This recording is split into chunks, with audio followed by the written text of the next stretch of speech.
ನಾವು ನಮಗೋಸ್ಕರ ಆಗದವರು ಕೂಡ ಬಳ್ಳಾರಿ ಜನಕ್ಕೋಸ್ಕರ ಆದರೂ ಪರಿಸ್ಥಿತಿನ ಅರ್ಥ ಮಾಡ್ಕೊಂಡು ಏನು ಆ ಥರ ಏನಿಲ್ಲ, ನೀವು ಹೇಳ್ದಂಗೆ ಏನಾಗಿಲ್ಲ. ಎಲ್ಲರ ಮನೆಗೆ ಹೋಗ್ತಾ ಇದ್ದೀನಿ, ಎಲ್ಲರಿಗೂ ಹೋಗ್ತಾ ಇದ್ದೀನಿ.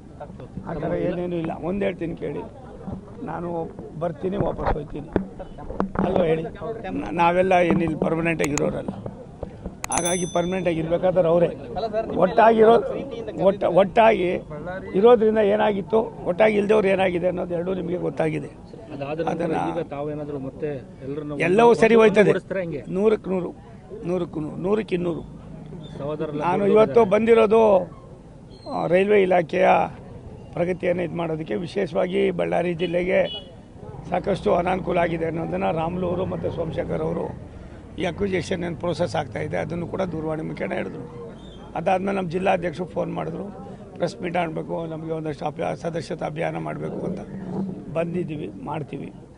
ಒಂದು ನಾನು ಸಾಕಿದ್ದೆಲ್ಲನೂ ನಿಮ್ಗೆ ಅಲ್ಲೇ ಕರೆದಿದ್ದಾರೆ ಅಂತ ಕಾಣಿಸ್ತದೆ ರೈಲ್ವೆ ಇದಕ್ಕೆ. ಅಲ್ಲಿಗೆ ಬನ್ನಿ, ಅಲ್ಲೇ ಮಧ್ಯಾಹ್ನ ಅಲ್ಲೇ ಊಟ ಮಾಡುವ, ಒಂದು 2-3 ಗಂಟೆ ಚರ್ಚೆ ಮಾಡೋಣ. ಬಾಕಿದೆಲ್ಲ ಅಲ್ಲಿ ಪಾಲಿಟಿಕ್ಸ್ ಇಲ್ಲ, ಅಲ್ಲಿ ಅಭಿವೃದ್ಧಿ. ಇಲ್ಲಿ ಇವಾಗ ಏನಾದ್ರು ಇದ್ರೆ ನೀವು ಕೇಳ್ಬೋದು. ಅಪ್ಪ ಒಂದು ಬಿಟ್ಬಿಡ್ರಿ, ಒಂದೊಂದು ಕಡೆ ಒಂದೊಂದು ಹೇಳ್ತಾರೆ ಅವರು. ಅವ್ರಿಗೆ ಯಾಕೆ ತಲೆ ಕೆಡಿಸ್ಕೊತೀರಾ? ಕಾನೂನು ತಂದೆ ಆದಂಥ ಒಂದು ವ್ಯವಸ್ಥೆ ಇದೆ. ಆ ಕಾನೂನು ವ್ಯವಸ್ಥೆಯಲ್ಲಿ ಏನೇನಾಗಬೇಕು ಅದು ಆಯ್ತದೆ. ಅದನ್ನ ಬಿಟ್ಟು ಬೇರೆ ಏನಾದ್ರು ಹೇಳಿ. ಈಗ ಅವ್ರು ಹೇಳಿದ್ದು 40 ವರ್ಷದ ರಾಜಕಾರಣದಲ್ಲಿ ಕೂಡ ಒಂದು ನಿಮಿಷ ತಾಳೋ. ನಾವು ಇವಾಗ ಯಾರಾದರೂ ಹೇಳಿದ್ದೀವ ನಾವು ಪತ್ನಿದು ಅಂತ? ಅವರೇ ಬಂದು ಅವರೇ ಮಾಡ್ಕೊಂಡು ಅವರೇ ಹೇಳ್ಕೊತಾ ಇದ್ರೆ ಎಷ್ಟು ಮಟ್ಟಿಗೆ ಸರಿ ಅಂತ ಅವರೇ ಯೋಚನೆ ಮಾಡ್ಕೋಬೇಕು. ಎಲ್ಲ ಒಂದು ಕಡೆ ಅವ್ರಿಗೆ ಒಂದೊಂದು ಸಾರಿ ಅವರೇ ಒಂಥರ ನಾನು ಏನೋ ಮಾಡಿದ್ದೀನಿ ಅನ್ನೋ ಮಟ್ಟಕ್ಕೆ ಮಾತಾಡೋ ಅವಶ್ಯಕತೆ ಇಲ್ಲ.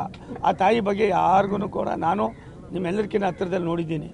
ಹಾಗಾಗಿ ನಾವು ಯಾರು ಕೂಡ ಅವ್ರ ಬಗ್ಗೆ ಮಾತಾಡಿಲ್ಲ. ಆ ಹೆಣ್ಮಗಳ ಬಗ್ಗೆ, ಆ ತಾಯಿ ಬಗ್ಗೆ ಯಾರು ಮಾತಾಡಿಲ್ಲ. ಅವರೇ ಅಳುಕು ಹಾಕೊಂಡ್ರೆ ಅವರೇ ಇದು ಮಾಡ್ಕೊಂಡ್ರೆ ನಾವೇನು ಮಾಡೋಕ್ಕಾಯ್ತದೆ? ಅದು ಅವ್ರಿಗೆ ಸೇರಿದ್ದು.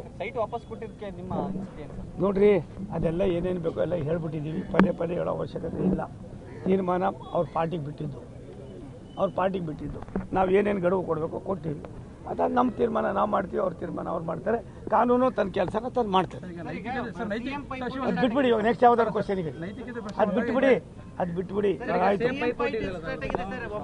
ಅಪ್ಪ, ಒಂದು ನಿಮಿಷ ತಾಳು. ಅದು ಕಾಂಗ್ರೆಸ್ ಪಾರ್ಟಿ ನನಗೇನಪ್ಪ ಗೊತ್ತು.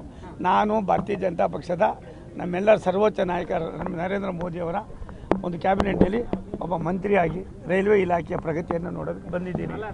ಅದು ಕಾಂಗ್ರೆಸ್ನಲ್ಲಿ ಅವ್ರು ಎಷ್ಟು ಮಾಡ್ತಾರೋ ಏನು ಮಾಡ್ತಾರೋ ಅದು ಅವ್ರಿಗೆ ಬಿಟ್ಟಿದ್ದು, ನಮ್ಗೆ ಸಂಬಂಧ ಇಲ್ಲ. ನನಗೆ ಅದ್ರ ಅವಶ್ಯಕತೆನೇ ಇಲ್ಲ. ಅಪ್ಪ, ಅದೆಲ್ಲವೂ ಕೂಡ ಏನೇನು ಇಲ್ಲ. ಹೋಗ್ತಾ ಇದ್ದೀನಿ ನೋಡಿ, ಇನ್ನೊಂದು ತಿಂಗಳು 2 ತಿಂಗಳಲ್ಲಿ ಬಿಜೆಪಿ, ಹಳೆ ಬಿಜೆಪಿ ಹೆಂಗಿತ್ತು ಇಲ್ಲಿ ಆ ಮಟ್ಟಕ್ಕೆ ತರ್ತೀವಿ. ಬಳ್ಳಾರಿ ರಾಜ್ಯದಲ್ಲೂ ಅದೇ ಆಯ್ತದೆ, ಇಲ್ಲೂ ಅದೇ ಆಗ್ತದೆ. ಪ್ರತಿಯೊಂದು ಕಡೆನೂ ಕೂಡ ಹಳೆ ಬಿಜೆಪಿ ಏನಿತ್ತು ಅದೇ ಬಿಜೆಪಿ. ನಾನು ಅಲ್ಲಿ ಬೆಳಕು ಚೆಲ್ತೀನಿ. ನಾನು ಅದಕ್ಕೋಸ್ಕರಲೇ ಬಂದಿದ್ದೀನಿ. ನನಗೂ ಕೂಡ ಏನಾದ್ರು ಮಾಡಿ ಹೋಗ್ಬೇಕು ಅಂತ ಆಸೆ ಇದೆ. ನಿಮ್ಮ ಜೊತೆಲಿ ಇರಬೇಕು ಪರ್ಮನೆಂಟ್ ಆಗಿ ಅನ್ನೋ ಆಸೆನೂ ಇದೆ. ಅದನ್ನ ಅಲ್ಲೇ ಹೇಳ್ತೀನಿ. ಅಲ್ಲೇ ಹೇಳ್ತೀನಿ.